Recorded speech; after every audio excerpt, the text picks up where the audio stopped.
지금 우파 시민단체 시국 기자회견 잘 들어보세요. 무엇이 잘못되어 가고 있고 누가 이 나라를 망가뜨리고 있는지, 어떤 세력이 나라를 파탄내고 어떤 세력이 나라를 흥하게 하는지, 2024년 대한민국 최고의 애물단지가 무엇인지, 국민을 가장 고통스럽게 하는 인간들이 누구인지 반드시 알아야 합니다. 정부간부 시민단체 총연합은 불운한 역사가 반복되는 것을 막고자 하는 심정으로 오늘 이 메시지를 대한민국 청년들에게 보내고 있음을 밝힙니다. 아픈 역사지만 잠깐만 돌아보겠습니다.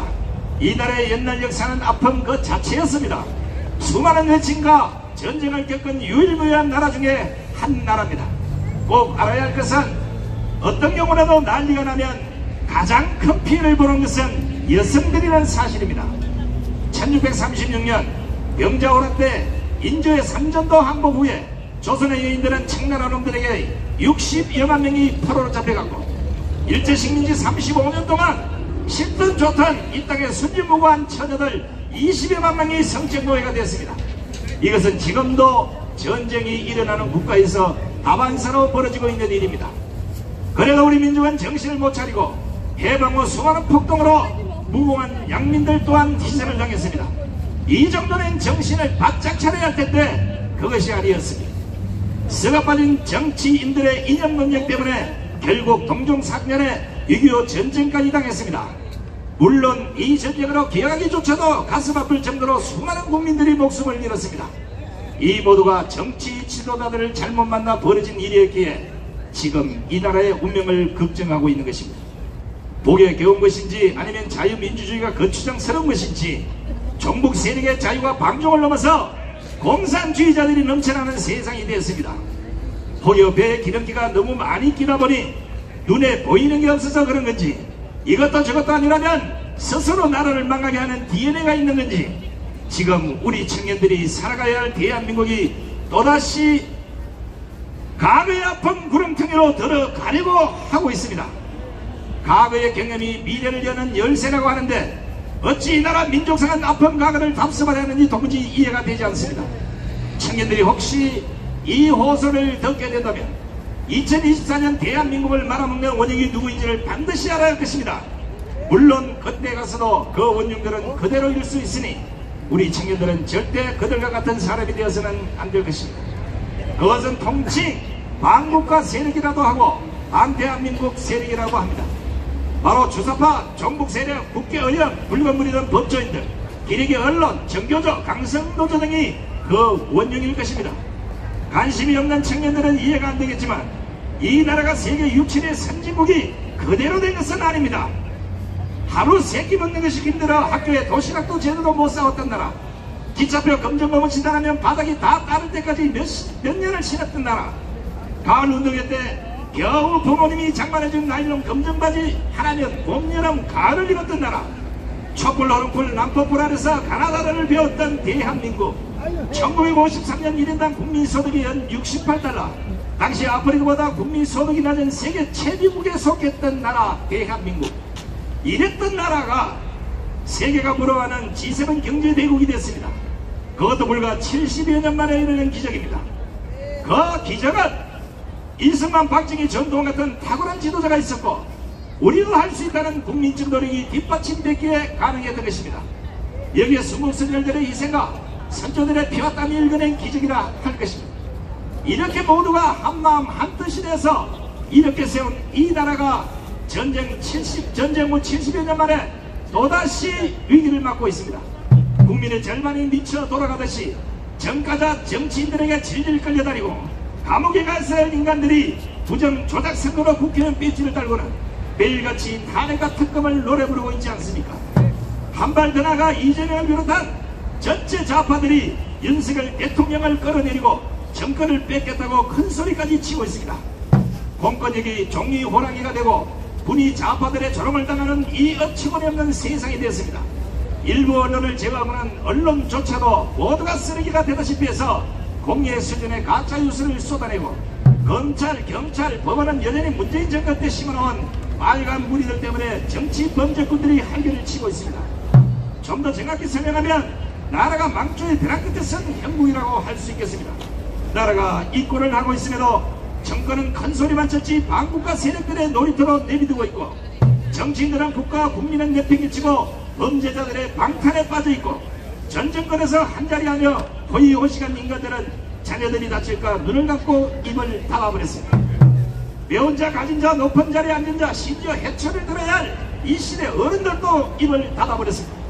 우리 사회 엘리트층이라는 인간들은 이 나라 꼴은 알 바 없고, 국가가 위기에 빠졌을 때 나섰던 학생과 군인도 죄다 합주기가 됐습니다. 이러니 정치가 사안화되고, 법조인들이 법치를 망가뜨리고, 언론인들이 정치와 노조의 꼬목이 되어버렸고, 범죄자들이 법을 뜯어고치는 집중력이 매일같이 벌어지고 있는 것입니다. 나라는 고삐 풀린 망가지 마냥 갈피를 못 잡고, 눈만 뜨면 나라 곳곳에서 탄핵 특검 집회가 벌어지고 있으니 한심한 노릇이 아니겠습니까? 민주당과 좌파 당들은 근거도 없이 대통령 탄핵을 연칙 똥개이로 부르듯이 하고, 영부인을 올가내서 대통령의 도덕적 치명상을 입히려고 거기가 국회에서 특검 날치기를 밥 먹듯 하고 있는 것, 대한민국 청해들은 똑똑히 보아야 할 것입니다. 이 얼마나 웃기는 작당들입니까? 그런데도 국민의 절반이 그게 좋다고 희죽거리고 이재명을 따라놨습니다. 그 나라 정치 수준이 그 나라 국민 수준이라고 하지만, 지금 대한민국은 집단 좌파 체면에 걸린 게 아니라 신종 치매에 걸린 것 같습니다. 생각이 마비되고 이성이 썩어 문드러지고 눈에는 청태가, 귀에는 새말뚝을 박은 꼴이 지금의 대한민국입니다. 얼마나 정신들이 피폐해졌으면 원칙도 기준도 다 망가졌습니다. 국회를 보면 알 수 있듯이 목소리 큰 놈이 장땡입니다. 보통 이 정도로 개판이 되면 나라는 망가는 게 순리 겁니다.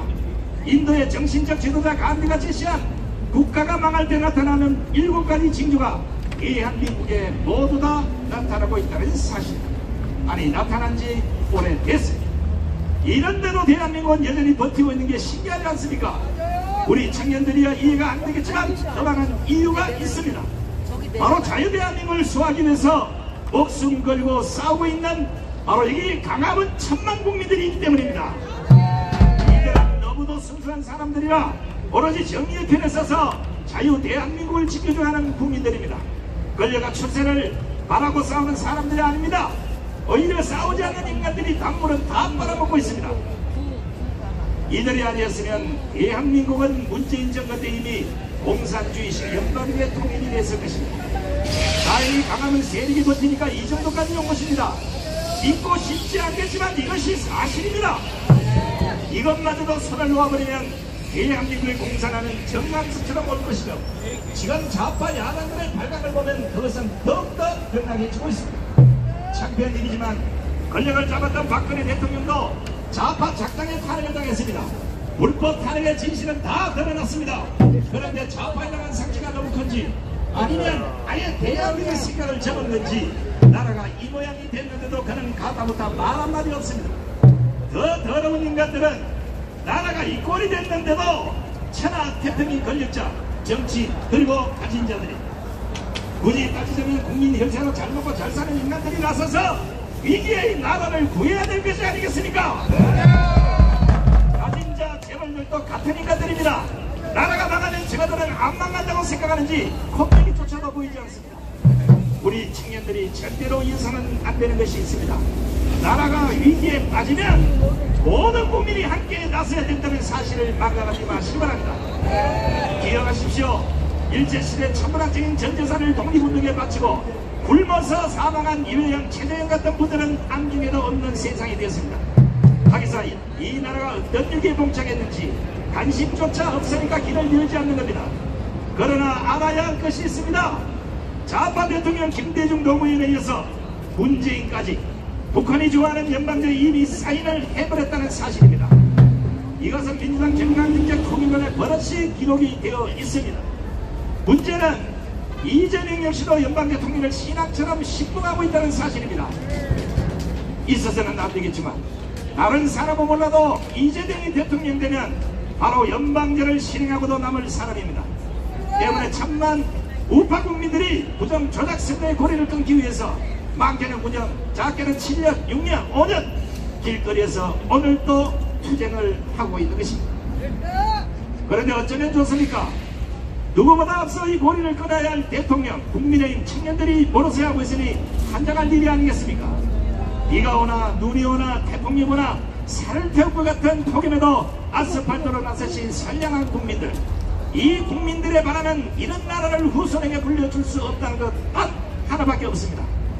그렇게 이 나라를 파파도로 걸고 가려는 주사파 종북 좌파들을 단칼에 척결하고 그들이 국회로 권력으로 스며들어간 것을 차단하기 위해서 오늘 또 부정조작선거 수사를 촉구하고 있는 것입니다. 우리는 이미 문재인 정권 5년에서 다시는 좌파 정권이 들어서서는 안 된다는 것을 뼈저리게 느꼈던 사람들입니다. 때문에 목숨 걸고 우파 정권을 다시 세운 것입니다. 하지만 이 정권조차 우파 국민들의 희망을 꺾은 나머지 큰 문제가 발생하지 않았습니다. 지난 4.10 총선에서 좌파 정당이 192승이나 하도록 방치함으로써 이들에게 대통령이 쫓겨나게 생긴 것입니다. 한마디로 우파 국민들의 호소를 개무시한 결과라고 할 수 있겠습니다. 무능한 것인지 아니면 우파를 포기한 것인지는 모르겠지만 이건 바보짓입니다. 그 수많은 빼박 정거들 각 분야 전문가까지 나서서 수상한 시작하는 우파가 200승을 넘게 할 그 기회를 발로 걷어 차버린 겁니다. 이건 무능이겠지. 아니 결단력 없고 강단이 없어서 자업자득한 승리 아니겠습니까? 그래서 천만 우파 국민들이 10월 들어 계속해서 윤석열 대통령에게 그 대답을 요구하고 있는 것입니다. 대답이 없으면 방법은 단 하나, 우파 국민들이 윤석열을 버리고 앞장서 탄핵을 요구하는 사태로까지 확전될 수도 있음을 경고해두고자 합니다. 좌파들이 다르면 춤출 일이지만 이게 마지노선임을 윤석열 대통령도 알 것이라고 봅니다. 기다려주는 것도 정도가 있고 참는 것도 인계치가 있는 것이라고 했습니다. 돌아서지 않을 사람에게 또다시 매달리는 것은 등신 중에 상등신이라 했습니다. 이제는 결판을 내야 할 시간이 왔습니다. 짝사랑도 유효기간이 있듯이 윤석열에게 거는 기대도 유효기간이 끝나갑니다.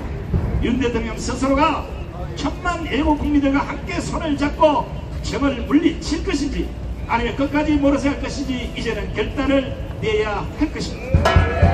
우리 우파 국민들도 많이 독해졌습니다. 좌파가 두려워할 정도로 전투력도 막강해졌습니다. 싸워서 질 이유도 없기에 우리는 모두가 목숨 걸고 싸우고 있는 것입니다. 제발 청년들이 알고 나서 복장치기 전에 나라가 항몰탈퇴해서 제자리로 돌아갔으면 좋겠는데 지금 생각으로 봐서는 내전이나 북한이 무너지지 않는 한 그런 희망은 보이지 않습니다. 그래도 우리는 끝까지 싸워 이길 것입니다.